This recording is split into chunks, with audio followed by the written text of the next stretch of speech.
हे राम, तुम इस पापिनी का संहार कर दो। प्रातःकाल स्नान, संध्योपासनादि कार्यों से निवृत्त होकर राम और लक्ष्मण गुरु विश्वामित्र के साथ सरिता तट पर पहुंचे।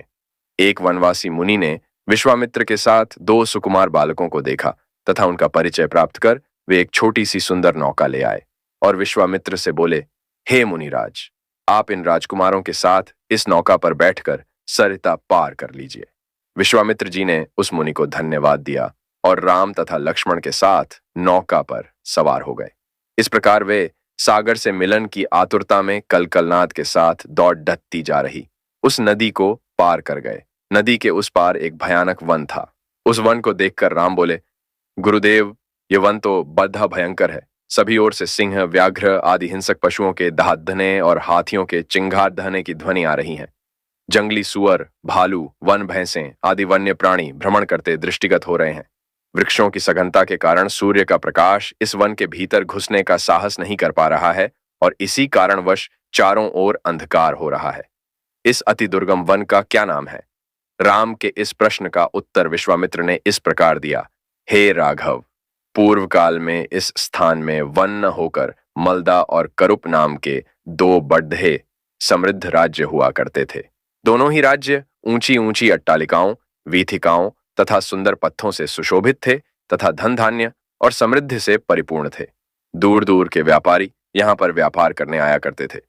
किंतु ताद्धका नामक एक यक्ष कन्या ने उन दोनों राज्यों का विनाश कर दिया। ताद्धका कोई साधारण स्त्री न होकर सुंद नाम के राक्षस की पत्नी और मारीच नामक राक्षस की माता है। उसके शरीर में 1000 हाथियों के बराबर बल है और वह अत्यंत पराक्रमी और शक्तिशाली है। इस प्रदेश को नष्ट करने के पश्चात ताद्धका ने अपने पुत्र मारीच के साथ मिलकर यहाँ के समस्त निवासियों को मारकर खा डाला। अब उनके भय से यहाँ 2-2 कोस दूर तक किसी मनुष्य की परछाई भी दिखाई नहीं देती। भूलवश यदि कोई यहाँ आ भी जाए तो जीवित नहीं लौट पाता। उसी ताद्धका का संहार करने के लिए ही मैं तुम्हें यहाँ लाया हूं।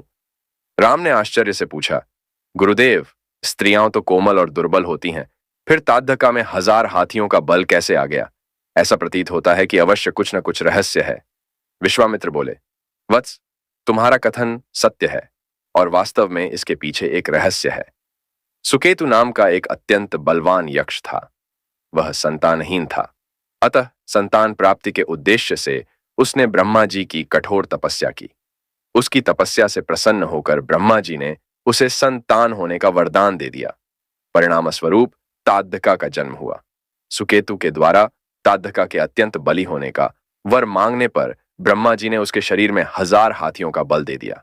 विवाह योग्य आयु होने पर सुकेतु ने ताद्धका का विवाह सुंद नामक राक्षस से कर दिया और उससे मारीच का जन्म हुआ। मारीच भी अपनी माता के समान बलवान और पराक्रमी था। वह सुंद राक्षस का पुत्र होकर भी स्वयं राक्षस नहीं था, किंतु बाल्यकाल में वह बहुत उपद्रवी था। आर्षि मुनियों को अकारण कष्ट दिया करता था। उसके उपद्रवों से त्रस्त होकर एक दिन अगस्त्य मुनि ने उसे राक्षस हो जाने का शाप दे दिया। अपने पुत्र के राक्षस गति प्राप्त हो जाने से सुंद अत्यंत क्रोधित हो गया और अगस्त्य ऋषि को मारने दौड़ ढा। इस पर अगस्त्य ऋषि ने शाप देकर सुंद को तत्काल